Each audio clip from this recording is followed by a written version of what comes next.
rupture du greffon après ligamentoplastie, c'est une rupture du greffon après ligamentoplastie, c'est un événement dévastateur, que ce soit pour le malade, la famille, l'équipe si c'est un footballeur professionnel, mais aussi pour le chirurgien. Et ça n'avance pas. Et c'est grave, d'autant plus que toute reprise d'une ligamentoplastie après rupture de greffon donne nécessairement de moins bons résultats qu'une ligamentoplastie première. Alors, ouais, alors c'est pour cela que je vais essayer de parler du choix du greffon idéal pour éviter ce genre d'échec. Alors pour ceci, j'ai essayé de regarder dans la littérature, et elle est assez riche avec donc plus de 60 000 articles sur Google Scholar, 7 000 articles sur Science Direct, 4 000 articles sur PubMed. Alors pour affiner les résultats, j'ai essayé de sélectionner les articles de niveau 1, les études randomisées, pour essayer de tirer des conclusions. Et puis même avec donc 300 articles, c'était pas évident de pouvoir faire une analyse correcte.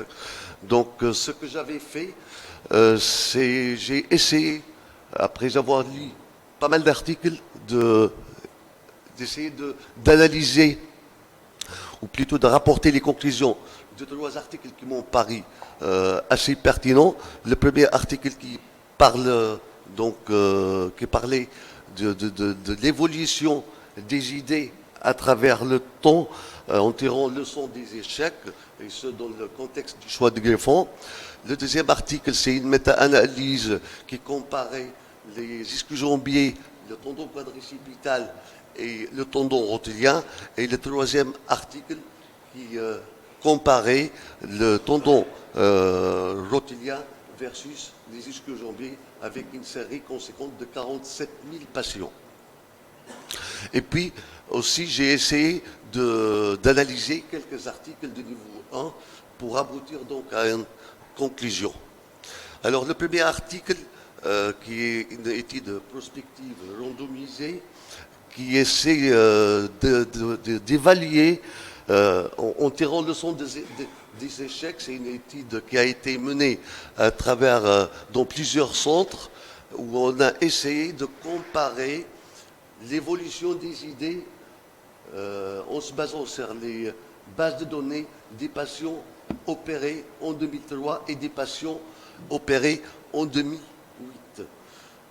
Alors,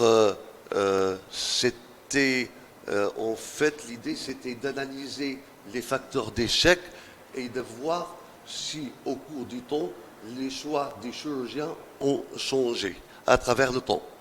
Alors, ce qui ressort de cette étude, c'est que, en fait, qui comparait les allogreffes, le tendon rotulien et les tendons ischio-jambiers.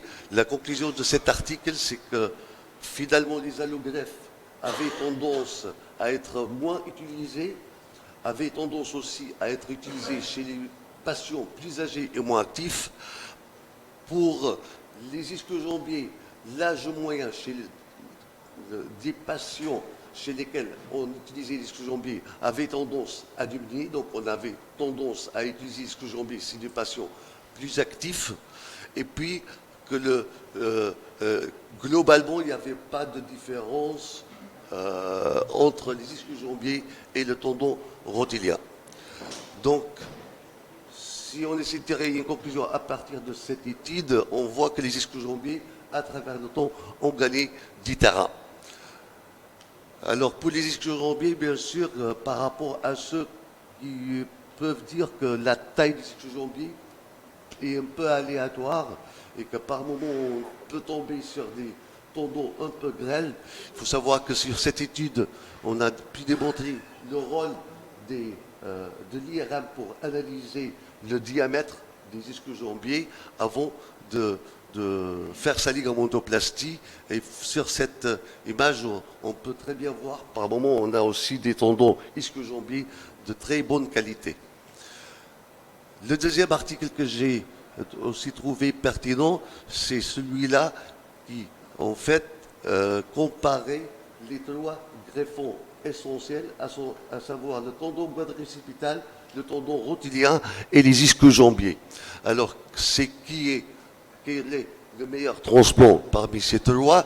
Et la conclusion est la suivante. La conclusion donc est la suivante. Voici la méthodologie.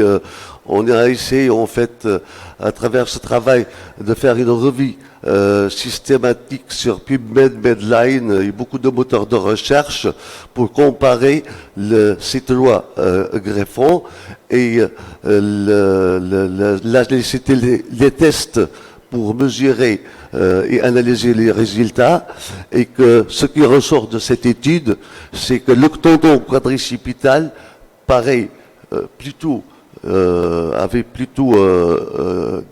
des éléments positifs.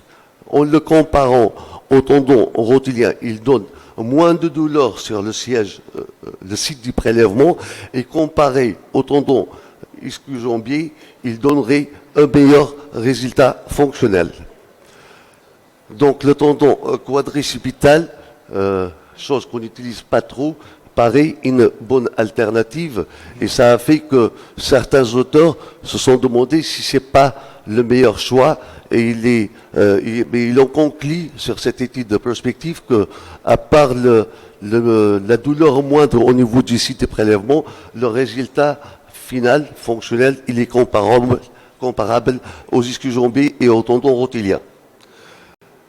La dernière publication que j'ai essayé d'analyser, ça avait parlé donc d'une comparaison de résultats des ischio-jambiers versus le tendon rotulien, et la conclusion, c'est qu'il n'y avait pas de différence statistiquement significative.